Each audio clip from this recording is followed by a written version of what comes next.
The time now, 7:30.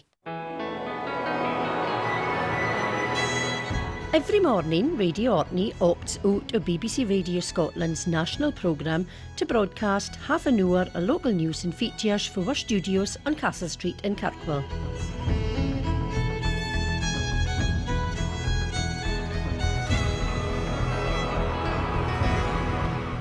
Hello and a very good morning. This is Arun Orkney for BBC Radio Orkney on this Thursday the 10th of September. 30 minutes on news fae across the county with me, David Daly.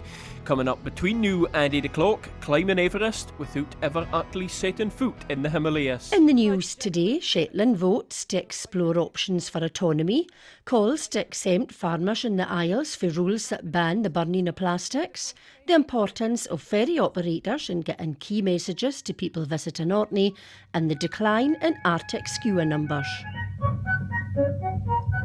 The station has been broadcasting across the county since 1977. Good morning, this is Liz Davis welcoming you to our opening programme on Radio Orkney and hoping that you'll stay with us this and every morning. Welcome through from Howie Firth, and later on in the programme we'll be bringing you today's weather forecast, some local music and our What's On diary. Nearly done for the morning, time to rejoin the national network. For the programme tomorrow, potentially, we could have Chinder Pay and I know we ran. Once around Orkney is off air, work starts on planning for the next morning's programme. Story ideas come for keeping across what people are saying on social media, looking for local angles on national developments, covering the work of organisations that affect life here, and, most of all, for knowing life in the county and for a network of friends and contacts across the Isles and parishes. Dave Gray is the boss. We have a very specific remit. We have to produce programmes and news specifically for folk in Orkney.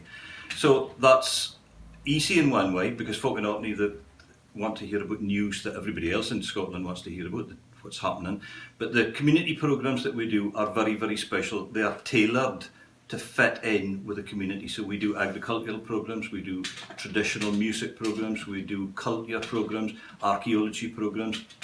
In fact, we'll do a programme on anything that anybody wants to listen to. So you come in the door here, if somebody comes in and says, I want to hear a programme on classical music, no problem at all, we'll put a classical music programme on. There's been one big news story to cover since March. Of course, the COVID-19 pandemic and the impact of lockdown on local life. The leader of Orkney Islands Council, James Stockin. Radio Orkney and the Council have always had a relationship that sometimes gets an edge because we are challenged beyond where sometimes the Council wants to be. But at the same time, we've got messages that we need to get to our community. The Council doesn't everything right. It sometimes makes mistakes, and it's not covering these things. It's finding to get to the bottom of that is really important, both for the council and for our community. We really value what Radio Orkney does over these times because we've got messages that we need to get out, and particularly during the months of the pandemic, the value has been so incredible for our community.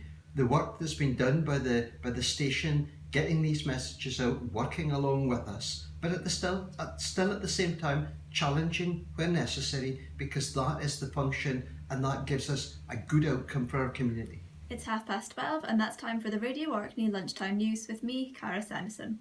A very good afternoon to you. On days when there isn't a government briefing about the pandemic, as likely as not it'll be our newest member of staff, Cara Sanderson, reading the Lunchtime News. We've just found out that her links to Radio Orkney go back 2 generations. Her grandfather, Danny Nicholson, was part of the team that refurbished the building on Castle Street when we moved in. He came back the other day for a look around. His handiwork still looks great. You might not know that the mixing desk we use in our main studio came to us for BBC Radio 2 when they had a makeover. Our building used to be a bank. The safe has long been painted over. Who knows what's still inside?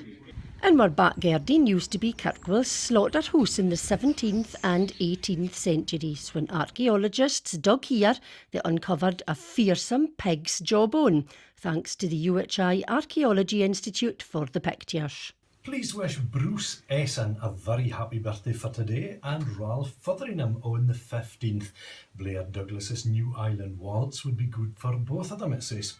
Sorry, Bruce. As well as the morning and lunchtime news, we're back on the air again in the evening. Friday Requests runs all the year round for 6 o'clock, marking birthdays, wedding anniversaries and keeping people in touch. And we're just about to start a new series of our winter programmes every weeknight for October through to March. We're on air on 93.7 FM, online via BBC Sounds and on demand via the Mixcloud website.